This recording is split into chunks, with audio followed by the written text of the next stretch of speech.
Hi, everyone. Thanks for joining the webinar today, brought to you by LastPass, the importance of a password manager for you and your customers. Looking forward to a great session today.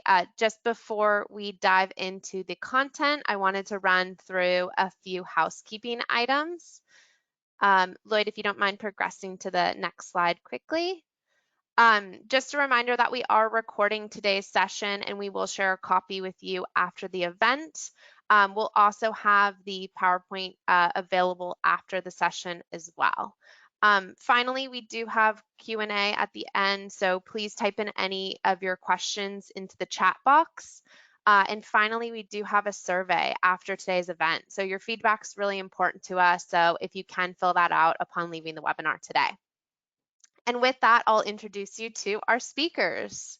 So first up, we have Lloyd Evans, who is the lead product specialist for LastPass at LogMeIn. Hi, Lloyd. Hey, Jess, how you going? Good, good. Welcome. Good morning. And we're also welcomed by Jeffrey Lim, who is our senior solutions consultant for LastPass by LogMeIn as well. Hi, Jess. Perfect. And then finally in the background, I will quickly introduce you to Anthony Rosa, who is our MSP channel manager. If you want to pop on and say hi quickly, Anthony, as well. Hey, everyone. Welcome and thank you for joining. Awesome. Thanks, everyone. And with that, I'll hand it over to Lloyd for the presentation. Thanks. Perfect. Thank you, Jess. And looking forward to the presentation today. So let's kick off. Thank you, everyone, for joining. As I said, we will be running polls as well as surveys towards the end. So keep it as interactive as possible, and we'll run through this relatively shortly. I might just turn off my webcam to give you a bit more visibility around the presentation. So today, the agenda, we're going to talk about the APAC password problem. It's a global problem, but we're going to distill the data down to APAC specifically, the gaps in the existing identity framework, human behaviors as it relates to password management, managed service, security services packages, as well as MSP packages, and how a company is solving the issue relating to passwords. So we might kick the poll off first. Just a quick one. Do you currently have a password manager, or do you use one for work? Yes or no, we don't. If Jesse could open up the poll for us, that'd be great. Thank you for that. We'll leave it a couple of minutes just as we sort of ran through this question, but it would be interesting to know, again, do you currently use a password manager, personally or otherwise at work? And we'll see what the poll looks like shortly. Give a couple more minutes to let people fill in the question. And then we might look to close it off, and we may come back to this shortly. So yeah, maybe just to sort of run through what are we seeing globally. Realistically, I mean, passwords have been the leading cause of data breaches across the globe for a long period of time, actually. But these are probably the three most recent ones. The T-Mobile breach that happened recently exposed 53 million records, and the CEO came out recently to say that their environment was brute forced, which is effectively using a password against their existing environment to gain access to their network. The second one there, you may be familiar with SolarWinds. This was actually under testimony. The old CEO actually blamed it on the intern for a password, SolarWinds 123, for that attack. And the Colonial Pipeline breach, which was actually a ransomware attack in the end, but they actually gained access. The initial entry point to that business was through a bad password on a VPN network. And so the common theme here, obviously, passwords are a problem and basically the leading cause of data breaches. Now, that's from a global perspective. So let's have a look at maybe more distilling it down to specifics for our region in APAC. The statistic on the left actually looks at about 4,500 breaches across the globe through the Verizon Data Breach Report. It was produced by the Wall Street Journal, and most of that links back to the human element, i.e., I send you a phishing email, and as a staff member, I enter a password into that environment because they know my password. That's typically how phishing examples work. From a local perspective, the NDB report or the OAC report, the Office of the Australian Information Commissioner produces a report. They've been producing the report for about 3 years, consistently without fail. Each of those reports, which gets issued now every 6 months, 55% up to 77%, depending on the period of time, relate to compromised credentials. So there's a misconception, I think, globally that ransomware is the leading cause of data breaches right now, but the evidence and the facts don't suggest that. If you can see the graph there on the right, brute force, phishing, or compromised credentials as a percentage are actually significantly higher than ransomware. And that's the Australian report for Australian businesses. But let's have a look at New Zealand. So we might open up this poll because this would be interesting to understand. Polls has been opened. In New Zealand specifically, was ransomware or phishing credential harvesting, was that the most reported form of attack during 2020? And Jess, if you could potentially flash up the poll once it's done, so I have visibility on it, that would be great too. Yeah, of course. I'll give folks a few more seconds just to answer. Perfect. We'll go ahead and close that out. Excellent. Thanks. Now, let me see. So it looks like ransomware is 23% of the votes and phishing and credential harvesting is 77%. So which is right, Lloyd? Perfect. Well, interestingly, yes, phishing and credential harvesting was the leading indicator. It was about 76% increase from the prior year. And so typically when I'm talking about ransomware, it's effectively a byproduct of the compromised credential. It's probably the easiest way to think about it. Yes, they're happening and it's obviously prevalent in the news, but as CERT New Zealand, which is probably the leading cyber incident report business within New Zealand specifically, they refer to ransomware being well, I suppose the initial vector for it is either phishing valid credentials or password guessing.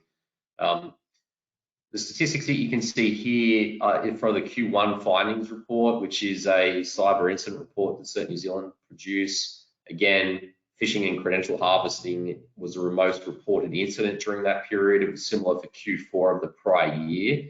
And as you can see at the top graph, since 2017, the graph in relation to phishing and credential harvesting has been up and to the right significantly, and obviously accelerating during COVID and remote working as we saw a spike in phishing-related activities. And the problem I said before with phishing is that people fall victim to phishing because the website looks legitimate. They're asking for a username and password, and most people know their passwords, right? If you don't know your passwords, you can't enter it into a phishing site. That's the benefit of using a password manager. Now, the other element specific to New Zealand is that critical controls for 2021, they actually updated it this year to include the use of password management to deal with the password problem.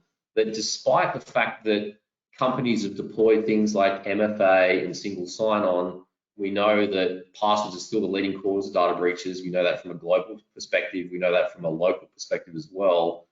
And that's part of the reason why CERT New Zealand actually brought this extra control in place, because they realized that, despite the use of those other tools, that people are still reusing passwords, they're still weak, and it makes sense for them to be able to provide that as a good service. And I think, to be honest, CERT New Zealand's doing a great job of educating the New Zealand population. I think it's probably one of the better cyber bodies globally, and really dealing with the problem that's in front of us. Now, we have a saying here at LastPass that hackers aren't hacking in, they're logging in. And what we mean by that is indirectly, if a criminal has got access to a legitimate password, they're effectively walking in your front door. It's akin to having 10 windows on your house and not having any of them locked and just letting someone walk in the door or at least through the window. Now, this report was actually from Mandiant, which is probably the leading incident response business globally. They respond to most of the large-scale breaches globally. They effectively do investigations of what happened during the report, during that breach itself. And as you can see here, the APAC average for dwell time is 378 days compared to the global average of 208. Now, what is dwell time? Dwell time is the time that a criminal will stay within someone's business. So effectively, they've gone undetected. They sit there, they wait for the right time, the right opportunity to either lock up the environment through ransomware or request a demand or take the data from your business and move it somewhere else. And this is super important. And as Mandiant has said, mismanaged multi-factor authentication, weak passwords, and a lack of account segregation will almost certainly lead to a breach. And I would suggest that in a lot of cases, the data breaches that we saw before, T-Mobile, SolarWinds, and the Colonial Pipeline breach, from my understanding, none of them had multi-factor on any of those passwords, and it was effectively weak passwords or allowed them to get into the environment. And that's probably the crux there in terms of how companies are being exposed. Another report, more statistics, more evidence, more facts around why password management and the use of managing credentials more effectively is important. This is actually from the IBM data breach report. They produce a report annually. It's a global report. I think for this recent report, I think it was about 3,500 data breaches they looked at. And as you can see at the top there, compromised credentials was the leading vector across the board, more so than phishing. Obviously, that's part of it, but the days to identify 250 and the days to contain the breach 91 is in line with Mandiant's report, which I think is interesting, right, to show that comparison between the two.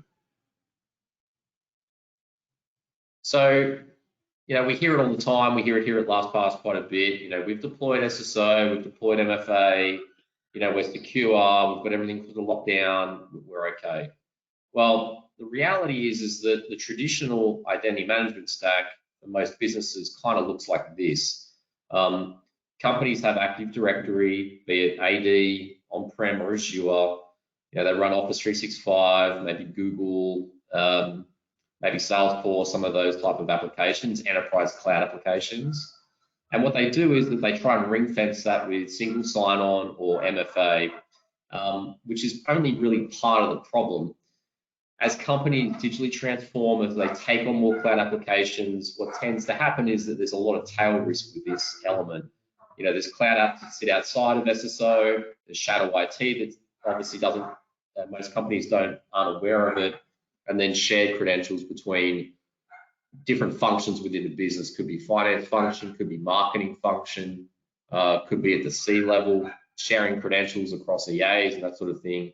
And so this exposure here, which is typically between 30 to 50% of all applications within a customer environment, leaves companies exposed to data breaches, and this risk is, in a lot of cases, isn't covered.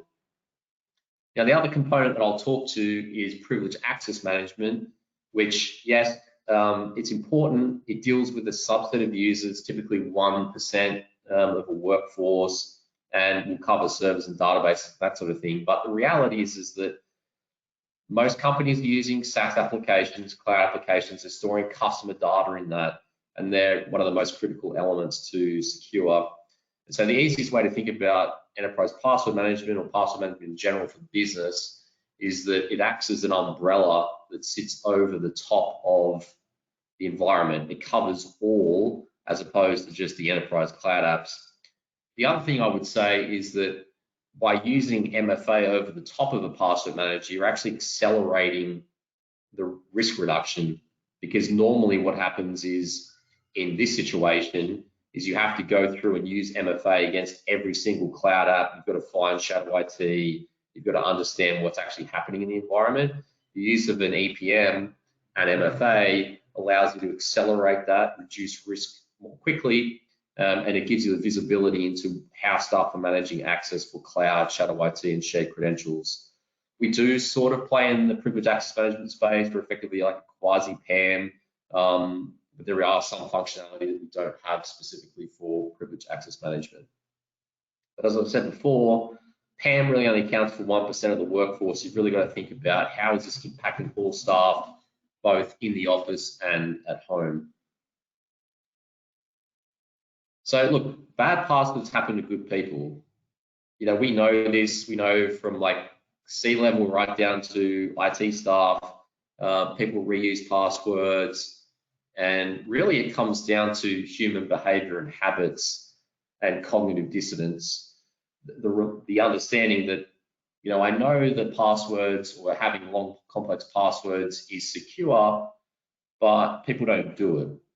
And so as you can see here on the screen, what people say, what people do, you know, people know, 91% of people know that using the same password or a variation of the same password is a risk.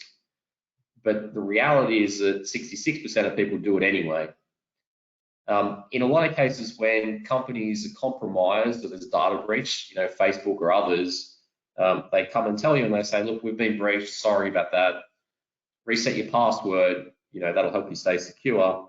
The reality is that 48% of people don't do it anyway. And so it's almost like people think that they aren't impacted by data breaches, that the data is not important.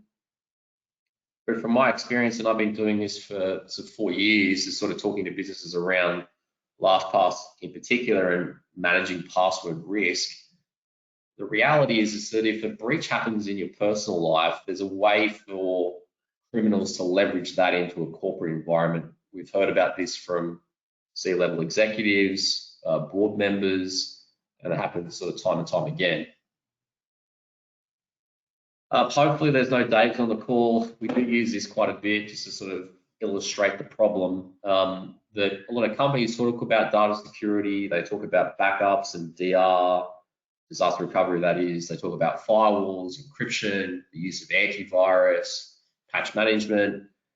But the reality is that in a lot of cases, and the evidence points to this, Cert New Zealand's evidence points to this, OAC's report points to this, is that it's human error. It's someone entering their password into a website and that's being skimmed and obviously reused against them. It's reusing the same password across multiple applications or a variation of the same password. And we've got to really deal with that.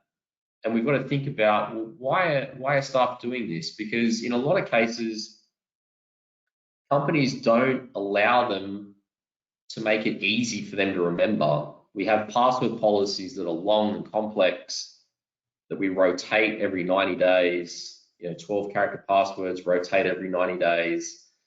And we just can't remember the volume of passwords we have. That's the issue. And that's where the human error comes into it. We don't allow staff to be able to automate that, store it securely, and that's where a password manager comes in. So let's have a look at how a managed security service provider or an MSP would potentially package up LastPass to resell to their customers, because this is an important point.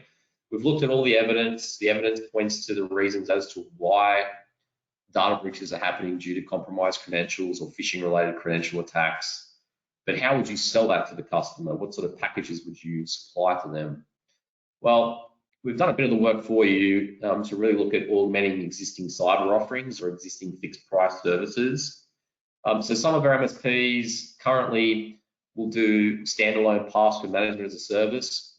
They may wrap it as part of a fixed price offering as part of your MSP service, or for specific security vendors, they may wrap it up as part of an MSP service as well, right? So being able to provide a full service offering as part of your services that you provide to your customers today.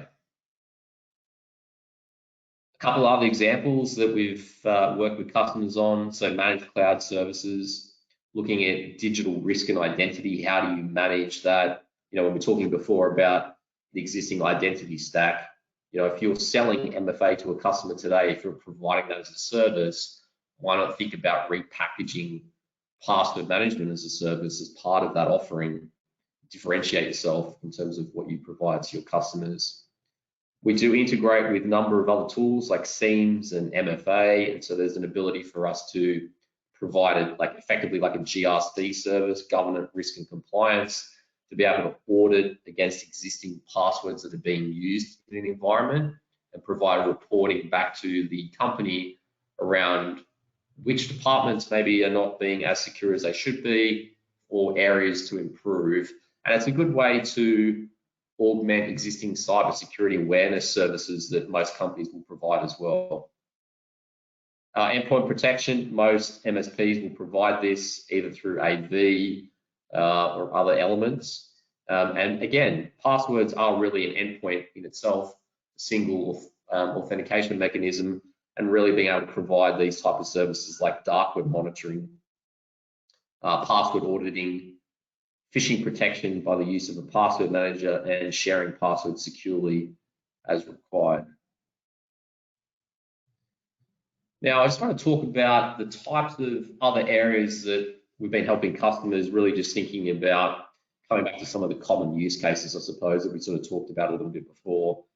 As we said, in a lot of cases, we're trying to improve just password credential management and improve user behavior, deal with the problem and the habits that happen as part of the way that they manage passwords today. And this still happens, right? Staff will still put passwords on spreadsheets, post-it notes, they'll send one email. There's a better way to do it, and that's obviously using a password manager like LastPass.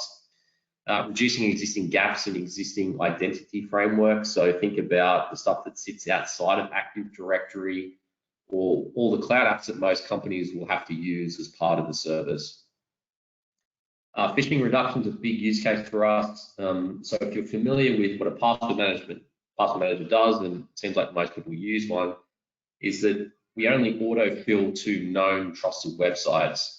So if I'm presented with a phishing website that looks legitimate, but maybe the URL is a little bit off, we don't autofill the password to that phishing site. And so it's not a silver bullet, we'd never say it is, but if a staff member doesn't know their password, how can they enter into a phishing site?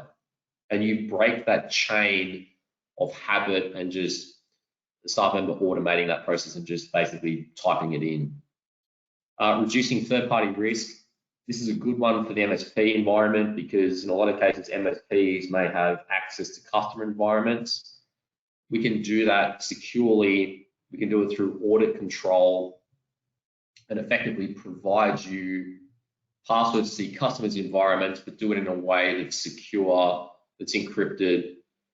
And in a lot of cases, there is a lot of risk with MSPs as it relates to supply chain attacks, either using your business to leverage into a customer's environment, or conversely, if your customer is breached, there is a requirement for the MSP to also report on that. So there is a governance control element to that as well. And then just strengthening security positioning, compliance positioning. There are a number of legislations globally, just privacy acts, as well as ones that are specific to healthcare, financial services, and we help deal with that as well. Password resets is a big component of what we do. Here is an example of a return on investment we did for another customer of ours that looked at password, basically password resets, as well as the productivity of using a password manager. In the end, they actually gained efficiencies of about $4.5 or $450,000 US as part of the service that we provided. They had a lot of password resets, about 500 a month, so pretty high, but there's obviously a benefit there. And the return on investment, the break-even point was only 47 days, which is pretty significant. Now I might hand over to Jeffrey to run through a quick demonstration of LastPass, and then we may open up to Q&A. Right, thanks, Lloyd. Okay, I'm just share my screen. All right. Okay, good morning, everyone, and thank you for coming to this webinar.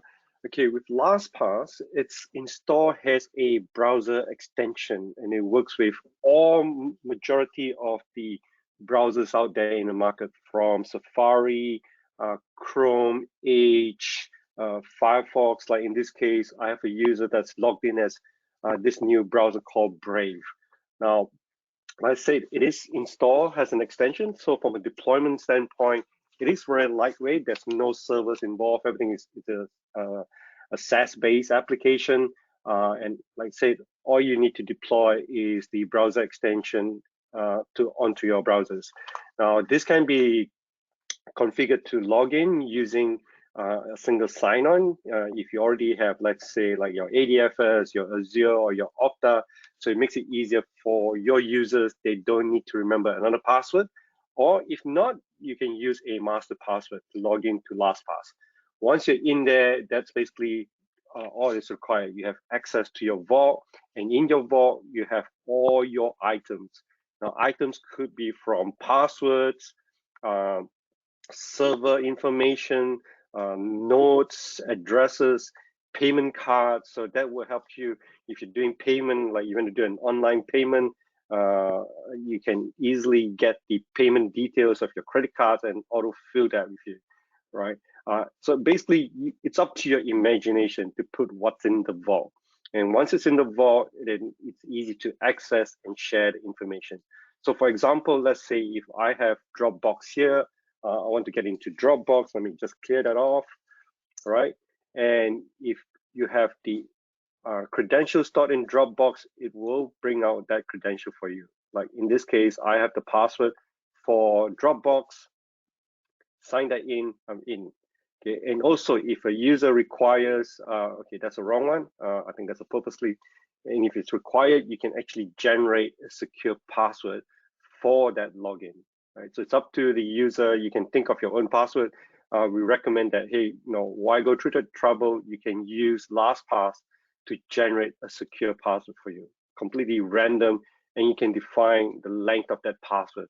So like in this case, the symbols and everything, it's going to be hard to remember, but LastPass will remember that for you.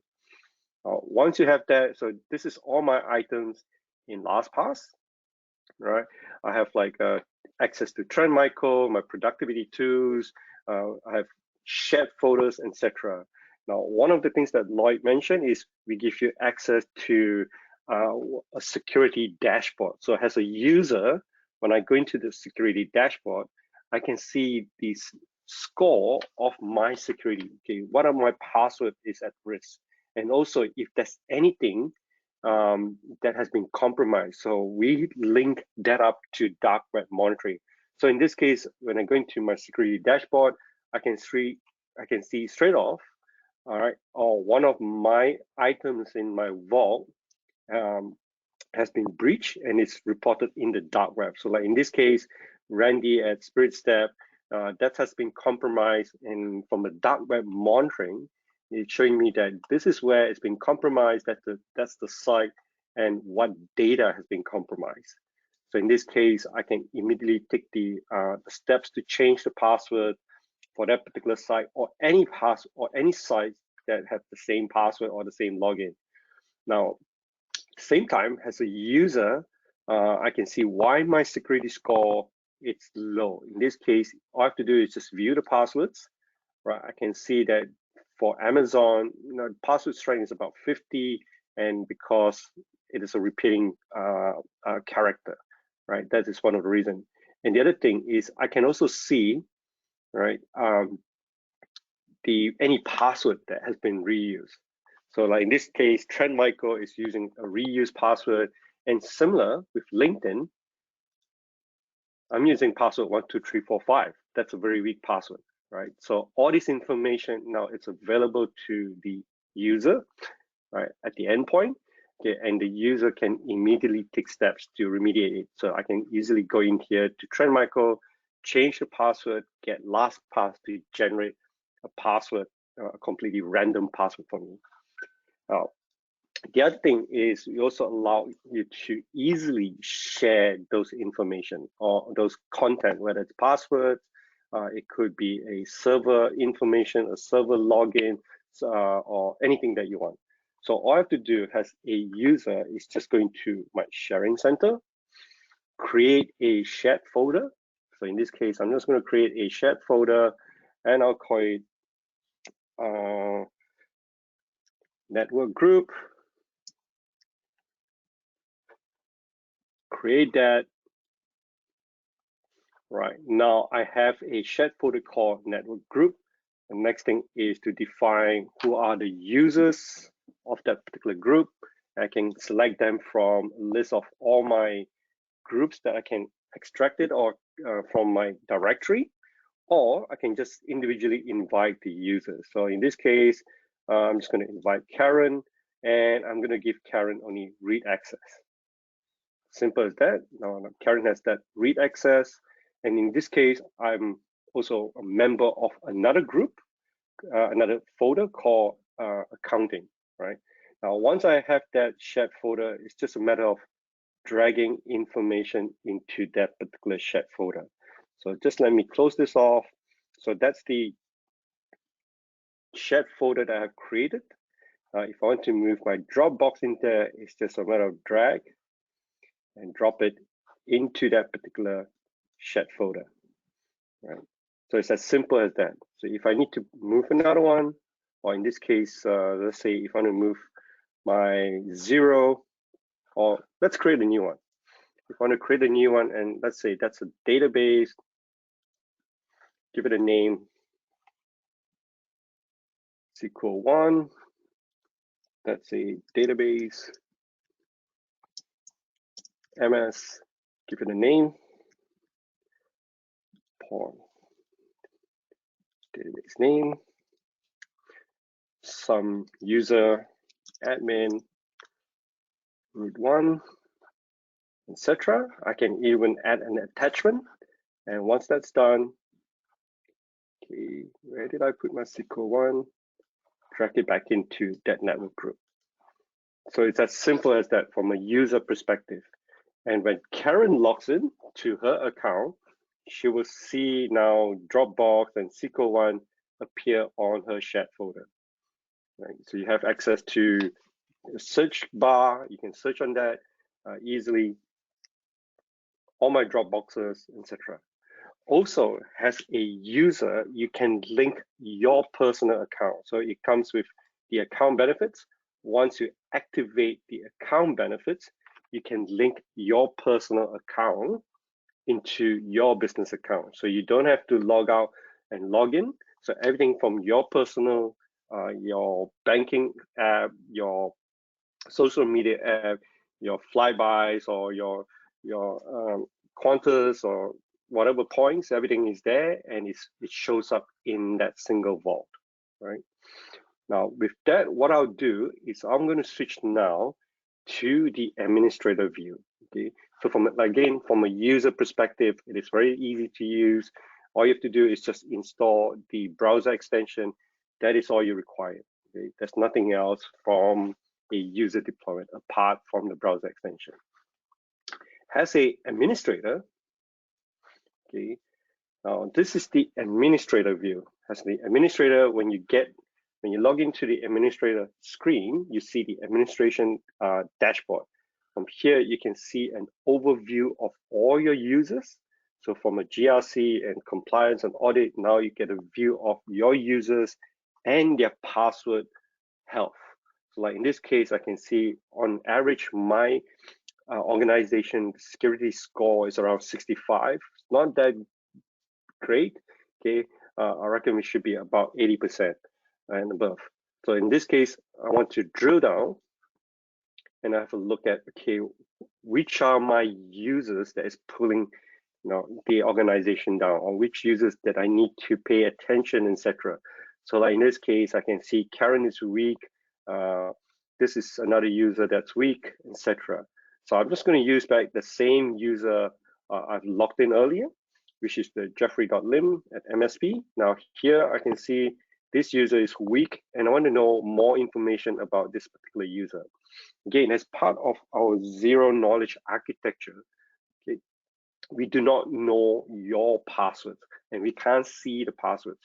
Everything that is stored in the vault is encrypted with your master password. Okay, there is an encryption algorithm, and it's only your master password that can decrypt the vault.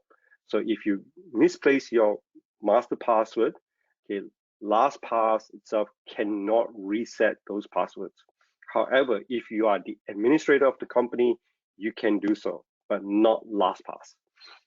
So in here, if I go into Jeffrey, that Lim, okay, from here I can see information if there's any sites, any shared folders, which group do I belong to, and the key thing is the security score.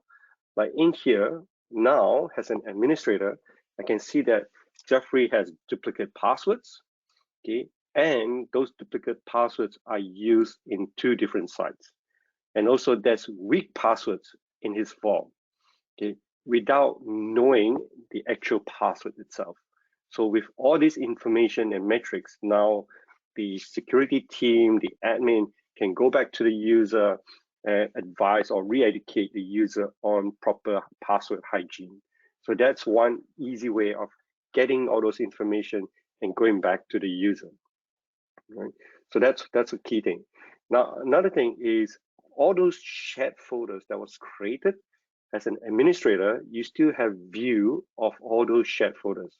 Okay, like in this case, I've created the network group earlier. Right, I can go in as an administrator. I can go in. I can see who are the members of the network group. Right, if there's any members, right, what sort of access they have, and if need be, as an administrator, I can add new users into it. I can also look at the security score of those items in that shared folder easily, right? And if there's any sites related to that particular shared folder. Now, another key thing with LastPass, or key functionality of it, is the policies, right?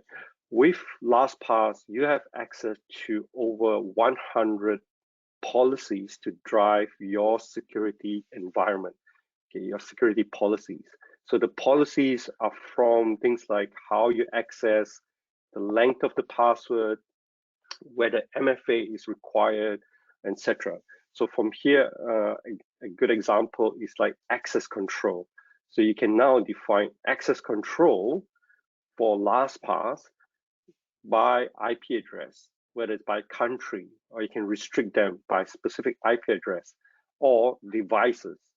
Right, you can also set things like session timeout. So if after a specific time, okay, LastPass will log them off the session from their browser.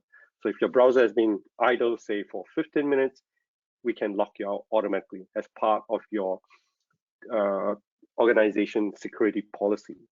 Right. Now, the other thing is you can set up things like password rules, okay, for your master password, whether you need the minimum number of digits, uppercase, lowercase, special characters, etc. From an account restriction, you can set up things like prohibit export. So an easy way to export to get things out from the vault is the export facility. Now I can turn that on and you do not have access to the export. So like in this case, if you go in here in my advanced, the export is turned off already. I can even turn off import, so that will disappear. I can restrict sharing. So as one of the features is I can share with anyone or by specific organization. So in this case, if this is turned on, all I have to do is say, okay, what are the organizations by their domain that I'm permitted to share with? Okay, so you can easily define those policies and criteria and conditions.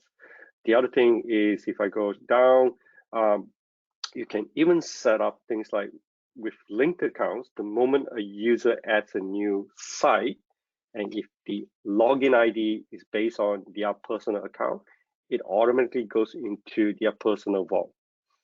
Right? So you have that ability to set all that.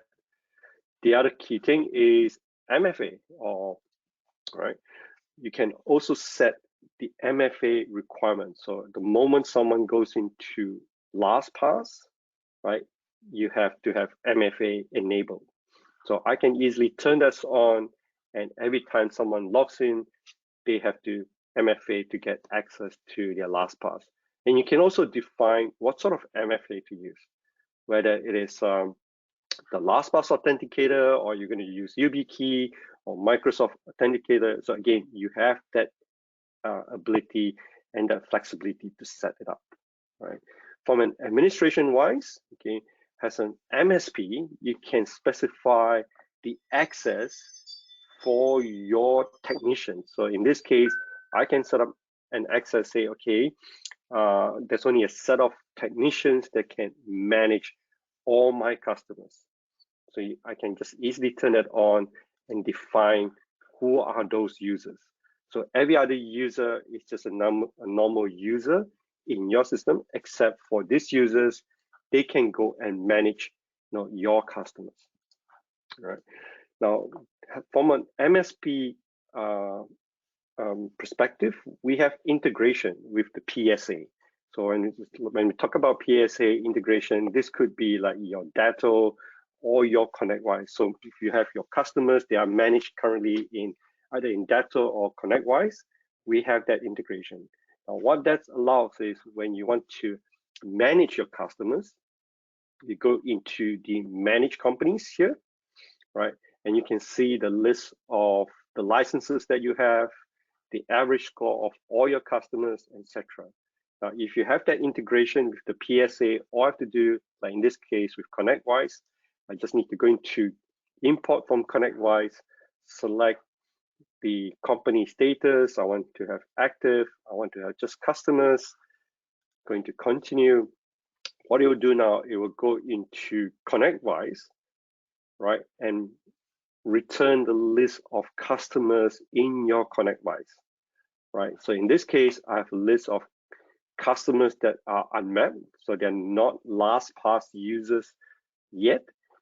The ones that are mapped means they're using LastPass already. So you have provisioned LastPass for them. So it's just a matter of taking specific customer, and if you click continue, that customer will be imported into LastPass. I won't do that because we have limited customers left. If I just go back to LastPass, sorry, the managed companies, here I can see the list of all the companies or the list of customers that I'm managing, right? And if I go into, say, Arsenal Football Club, if I want to manage that particular customer, I'll just click on manage. And what it will do, it will bring me back to a same familiar screen like what I showed earlier. So same thing, you can add your users, your customers. Okay, these are your users for your customer. Again, it can be integrated with directories. So when we look at the integration with directory, it could be an Active Directory, on-prem Active Directory, it could be an Azure AD, it could be an Okta, or it could be a OneLogin. Okay, so with that, you can easily bring all those users across to LastPass. And if a user is deprovisioned, it will automatically deprovision the user from LastPass. You can also set up, again, the federated login. So from a user perspective, it is just one password. So if they forget their password, it will go back to their Azure or their Okta or their ADFS to reset that user. And you don't have to use the federated login. You can use the master password. So you have that flexibility and that option. Again, with the policies, so every customer that you manage could be different, right? You can set those policies for your customers. Okay, again, they might have specific requirement, and some might say, we need this, we don't need that. So you have that flexibility. And once you're done, it's just going back to the primary account, and you're back into the primary account. Now, all this, everything that you do, including the user, is logged into our activity report. So like earlier, I created a secure node that's available. I can see that activity here.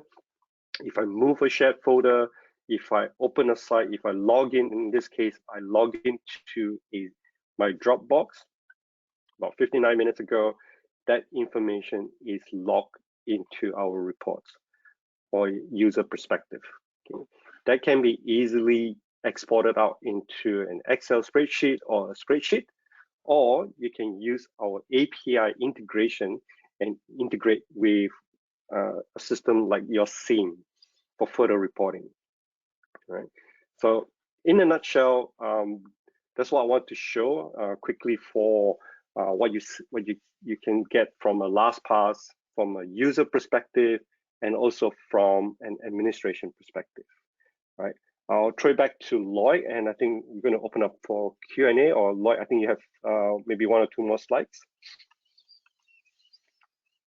Couple more slides, I think, and then we'll open up to Q&A. Yes.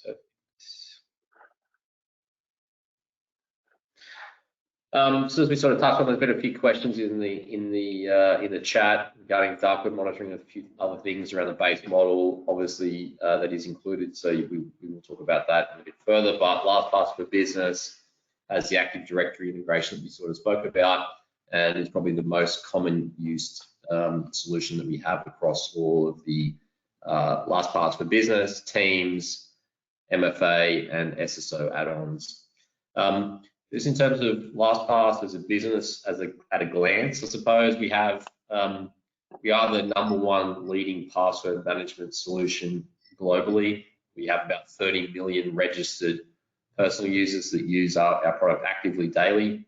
85,000 business customers, which range from small businesses right up to federal government agencies. In region, we have about 7,000 customers and local support networks across Sydney, Singapore, and India. We are IRAP assessed by the Australian government. That is effectively the highest security review that can occur within our region, effectively the gold standard, I suppose. And we are used by a lot of state, local, and federal government agencies, both in Australia and in New Zealand already today. Outside of that, we have data centers in Sydney, Singapore, and India as well. So now on to Q&A. So we want to keep this as interactive as possible. I know there's a number of people still on the line, so it'd be great to answer some more of your questions. I know there was one to start with just around licensing setup and stuff like that. So maybe I will let Soft Solutions probably come back to you on that. But just in terms of the setup and config and also the ongoing support, we as a business, on average, it probably takes us about 90 days, depending on the deployment cycle for large-scale businesses, and I'm talking like 3,000 employees plus. And during that period, we're aiming for about 80% adoption rate within that first 90 days. Now, for smaller businesses, that will be a lot faster. As you saw within Jeffrey's presentation, it's relatively easy to set up. A lot of the UI is very simple, and the actual config component isn't that hard to really get off the ground. And as we sort of pointed out, in terms of packaging and pricing up the actual solution itself, relatively easy to be able to scale this up as part of your MSP offering or MSSP offering, depending on how you typically operate. So we might open for questions if there are any others. I know there was a question around dark web monitoring, but feel free to chuck the questions into the chat. Yeah, perfect. So we've seen a few come through, Lloyd, so I can start asking them. Yeah, all right. Just in reference, I think you just touched on this, but when you were referencing compliance, can you just confirm what standards LastPass meets? Sure. So we're SOC 2 compliant. We are IRAP assessed. Again, it's probably the highest standard for the region generally. And yeah, so SOC 2 compliant. And we run a number of other regulatory positions around cross-border transactions across APAC and a few other bits and pieces. But if you go to logmein.com, to our privacy and trust website, there's a whole raft of information there about SOC 2, SOC 3, our sub-processor information, the way we manage data, the way we comply with GDPR, and a whole raft of other bits of information. We may push that out as part of the follow-up request as well. But good question. Thanks for asking. Perfect. Thanks, Lloyd. Another question, this might be for Jeffrey.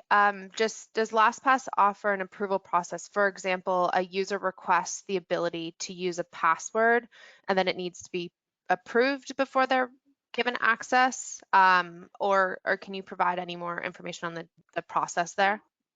Right, okay, with the LastPass, there's no approval process. So basically you have access to the password and then you can create a shared folder. And the moment you assign a user into that shared folder, they have access to whatever's in the shared folder. So there's no request. Someone can send an email and say, look, I need access to the password. And then it's just up to the owner of the password to say, yep, I'll put you into that shared folder. Perfect. And another question probably for you, Jeffrey, as well. What support do we have with scheduled automatic password changing?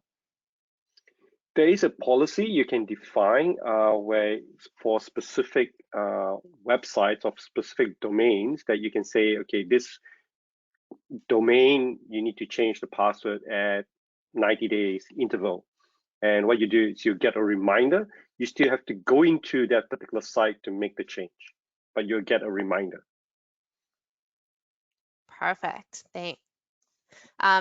Another question here, just when adding the personal LastPass account, sorry, I might need clarification on that one, so I'll come back to that one. So is there a way, probably again for Jeffrey, how you can separate security score for shared folders against individual users? Okay, I'm just trying to understand that question. How can you separate? Yeah, or can you just elaborate more on the security scores for the individuals versus the shared passwords? Okay, so the individual is everything. So everything that in your vault gets rolled up into the security score. And the security score for the shared folder is just pertaining to that shared folder. So whatever items you have in there, the score is calculated just within that particular folder. Perfect, thanks. And then there's a lot of technical questions here. Sorry, Lloyd. Just on the dark web monitoring, at the admin or MSP level, is that just for individual users, or can the MSP see that as well? At this stage, it's at the individual level. There is a work in progress of feature that our team is building that will roll up to the administrator. So the administrator will get a notification if there's a breach detected in the dark web. But at this stage, it's at the individual level. Okay, perfect. And just another, Jeffrey, this is another technical one for you. As an MSP, are there any restrictions to prevent admins from accessing customer credentials? Okay, with the zero knowledge, okay, admins cannot see any of the customer's credential unless the admin is part of that shared folder. So whether you're an admin or you can't see any of that. So like when I showed the demo of that particular user with the duplicate passwords, etc., the admin cannot see any of the actual passwords. All we report back is there is a duplicate, and that's about it. Perfect. From a reporting standpoint, within the MSP model, are there any reports or any automated emails out to each customer organization representative? So with usage or any reports there? There's a set of automated emails that you can set up. Things like if we detect, say, that duplicate password, or if you have a weak password, etc. As an admin, you can set it up, and that can be at a customer level. So each customer, you can set those different parameters, and that automated email will go out to the affected users. Perfect. A question here for you, Lloyd. Does the personal LastPass integration include licensing for personal users under the business licensing cost? So as part of our normal deployment, yes, we would include personal licenses to be linked. And I suppose part of the benefit for that is that if you're deploying out to a company, as we sort of touched on before, a lot of personal behaviors kind of blend into the corporate environment. And so if you think about it as a personal user, you may, share your Netflix password with someone. In a lot of cases, staff think that's okay to do in the office as well, right? They share passwords across teams. Sometimes that's legitimate and they have to do it. You know, a lot of marketing teams will have to share passwords because they've got joint access to like corporate Facebook accounts or Twitter accounts, that sort of thing. But you want to be able to do it in a secure way. But to answer your question, yes, is the case. Perfect. I am seeing a few questions here on coming in on how you can position this to your customers and onboarding. So we'll work with Soft Solutions just for all the follow-ups there. So we'll be in touch with next steps, but excited to see that engagement. So you did cover that LastPass is SOC 2 compliant. As in it keeps an audit log of all actions by admin. So Lloyd, that might be a question for you. Jeffrey? Yeah, I mean, yeah, I think from a compliance standpoint, yes, obviously we're SOC 2 compliant. A number of New Zealand agencies, this is government agencies, have used us to comply with their ISM in New Zealand. Outside of that, obviously we're IRAP, and although that's specific to Australia, you know, a lot of New Zealand companies and businesses are interested to understand that, because the process for IRAP in Australia, just for context, it's about an 18-month review. So they go through all of our pen tests, they go through SOC 2 reports, they basically look under the hood of the product to make sure that it's a secure SaaS solution for the federal government of Australia, right? That's basically the premise behind it. And so if you consider, let's say the compliance racks stacking, you know, you've probably got IRAP, then maybe SOC 2, maybe ISO, and then, you know, obviously SOC 3 and sort of down the chain, right? So it's probably the highest standard. It would be the equivalent, it's the equivalent of FedRAMP in the US, which is the equivalent for that area as well. So yes, but you can find it on our Privacy Trust website. We have a lot of information on there about the way we manage data, handle data, and your privacy related stuff as well. Perfect. Thanks, Lloyd. Another one for you here. This is a great question. So what happens when staff members leave, both to those passwords and the licensing as well? Good question. So there's two elements to that question. I think as you may have seen as part of the presentation, we looked at sort of the broader identity stack. A lot of companies will have cloud applications that sit outside of their AD environment, right? And so by revoking access of the password manager, you're effectively capturing all of those applications and removing the access from the staff member that leaves. And so you can manage those applications as you see fit as the admin. From a personal standpoint, if they leave the organization, we downgrade the product to a free product, so they can still use the product, they can still access all their personal data. It's up to them if they choose to upgrade back to a paid product again. But we do that as part of the onboarding, offboarding process with LastPass Business. Good question, though. Great, thank you. Probably one for you, Jeffrey. Does the audit tracking allow you to find out which user deleted a password? Yes, so any operations out there, if they delete an item, again, any password that you make change to an item, we have actually an audit log, so you can see the history of changes. So if you make a change and when you try and log in, it doesn't work, you can go back and see what was the password prior to that. Great. And how long, a similar question, but how long are those logs kept for by default? And depending on that answer, is there an option to go back further than the default? I think the default is a year. We always recommend customers to export the logs out into a log storage. And most customers, and especially a lot of the MSPs, MSPs, will output that log into the SIEM for long-term storage. Perfect.